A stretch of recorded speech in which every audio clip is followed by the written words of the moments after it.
ಮಲ್ಪೆಯಿಂದ ಮೀನುಗಾರಿಕೆಗೆ ತೆರಳಿದ್ದಂತಹ 7 ಮಂದಿ ಮೀನುಗಾರರು ನಿಗೂಢವಾಗಿ ನಾಪತ್ತೆಯಾಗಿ 50 ದಿನಗಳೇ ಕಳೆದು ಹೋಗಿವೆ. ಆದರೆ ಒಂದೇ ಒಂದು ಸಣ್ಣ ಕುರುಹು ಕೂಡ ಈವರೆಗೂ ಪತ್ತೆಯಾಗಿಲ್ಲ. ಜನಪ್ರತಿನಿಧಿಗಳು ಮೀನುಗಾರರ ಹುಡುಕಾಟ ನಡೀತಾ ಇದೆ ಅಂತ ಭರವಸೆ ನೀಡಿ ದಿನ ಕಳೀತಾ ಇದ್ದಾರೆ. ಮೀನುಗಾರರ ಕುಟುಂಬ ಮಾತ್ರ ಸರ್ಕಾರದ ವಿರುದ್ಧ ಆಕ್ರೋಶಗೊಂಡಿದೆ.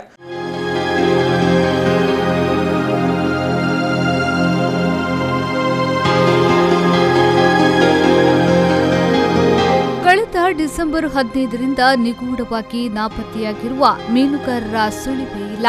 ಮಲ್ಪೆ ಬಂದರಿನಿಂದ ಮೀನುಗಾರಿಕೆಗೆ ತೆರಳಿದವರು ನಾಪತ್ತೆಯಾಗಿ 50 ದಿನಗಳೇ ಕಳೆದಿವೆ.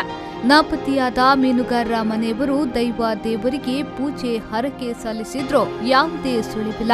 ಪ್ರತಿಭಟನೆಗಳು ನಡೆಸಿದ್ರೂ ಸರ್ಕಾರ ಇಲಾಖೆಗಳಿಗೆ ನೂರಾರು ಮನವಿ ಸಲ್ಲಿಕೆ ಕೂಡ ಮಾಡಿದ್ದಾರೆ. ರಾಜಕಾರಣಿಗಳು ಭೇಟಿ ನೀಡಿ ಆಶ್ವಾಸನೆಗಳನ್ನ ನೀಡಿದ್ರು, ಆದರೆ ಫಲಿತಾಂಶ ಶೂನ್ಯ.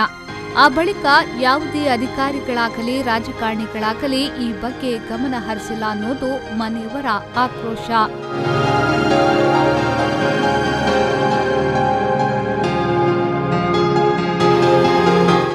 ಯಾವುದೇ ಜನಪ್ರತಿನಿಧಿಗಳನ್ನ ಭೇಟಿ ಮಾಡಿದ್ರೂ 2 ದಿನಗಳಲ್ಲಿ ಸುಳಿವು ಸಿಗುತ್ತೆ, ಎಲ್ಲ ಪ್ರಯತ್ನ ನಡೆದಿದೆ ಅಂತ ಹೇಳ್ತಾರೆ.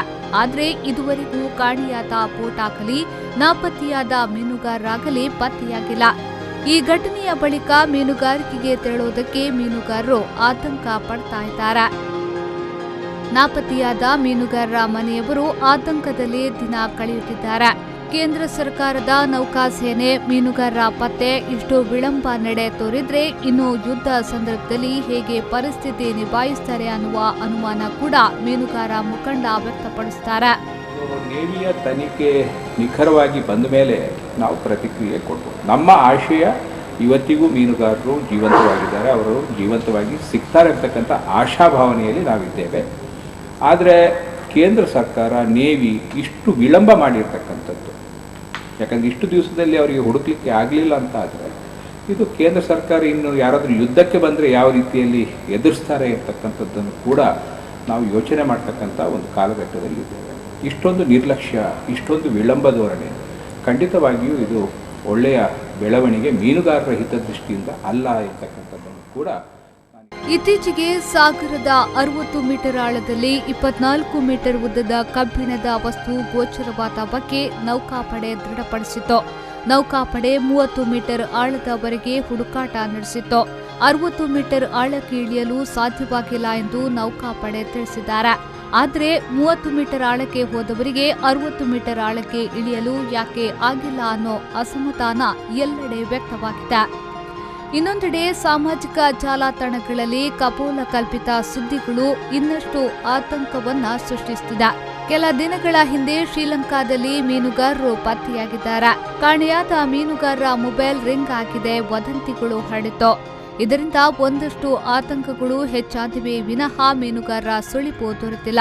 ತಾಳ್ಮೆಯಿಂದ ತನ್ನವರ ಸುಳಿವಿಗಾಗಿ ಕಾದ ಮೀನುಗಾರರು ಬೇಸತ್ತು ಹೋಗಿದ್ದಾರೆ. ಹಾಗಾದ್ರೆ ಇವರಿಗೆ ಒಂದು 60 ಮೀಟರ್ ನೀರಿನ ಒಳಗಿನ ವಸ್ತುವನ್ನು ಪತ್ತೆ ಮಾಡದಿದ್ದಲ್ಲಿ ನಮ್ದು ಜನರ ರಕ್ಷಣೆಯನ್ನು ಹೇಗೆ ಮಾಡಲಿಕ್ಕೆ ಇದ್ದಾರೆ ಅನ್ನುವ ಒಂದು ಪ್ರಶ್ನೆ ಕಾಡುತ್ತಿದೆ. ಹಾಗೆ ಮೊನ್ನೆ ಒಂದು ತಿಂಗಳ ಹಿಂದೆ ನಾವು ಶಾಂತ ರೀತಿಯನ್ನು ಉಗ್ರ ಪ್ರತಿಭಟನೆಯನ್ನು ಮಾಡಿದ್ದೇವೆ. ಆಗ ಎಲ್ಲ ರಾಜಕೀಯ ಪಕ್ಷದವರು ಬಂದು ಎಲ್ಲ ಭರವಸೆಯನ್ನು ಕೊಟ್ಟಿದ್ದಾರೆ. ಇದುವರೆಗೂ ನಮಗೆ ಮನೆಯವರಿಗೆ ಯಾವ ರೀತಿಯ ಒಂದು ಸ್ವಾತಂತ್ರ್ಯವನ್ನು ಹೇಳುವುದಂತ ನಮಗೆ ಗೊತ್ತಾಗುವುದಿಲ್ಲ. ಆಧುನಿಕ ತಂತ್ರಜ್ಞಾನಗಳಿದ್ರೂ ನಾಪತ್ತೆಯಾದ ಬೋಟ್ನ ಸುಳಿವು ಪತ್ತೆ ಮಾಡಲು ಸಾಧ್ಯವಾಗಿಲ್ಲ. ಹಾಗಾದ್ರೆ ಇನ್ನು ಮುಂದಿನ ದಿನಗಳಲ್ಲಿ ಮೀನುಗಾರಿಕೆಗೆ ತೆರಳುವ ಮೀನುಗಾರರಿಗೆ ಭದ್ರತೆ ಹೇಗೆ ಎನ್ನುವ ಪ್ರಶ್ನೆ ಕಾಡುತ್ತಿದೆ. ಸಂಬಂಧಪಟ್ಟ ಇಲಾಖೆ ಮತ್ತು ಜನಪ್ರತಿನಿಧಿಗಳು ಇನ್ನಾದರೂ ಕಾರ್ಯಪ್ರವೃತ್ತರಾಗಿ ಕಾಣೆಯಾದ ಮೀನುಗಾರ ಮನೆಯವರ ಆತಂಕ ದೂರ ಮಾಡಬೇಕು ಎಂಬುದು ಎಲ್ಲರ ಆಗ್ರಹ. ಪಲ್ಲವಿ ಸಂತೋಷ್, ವಿ4 ನ್ಯೂಸ್ 24/7 ಉಡುಪಿ.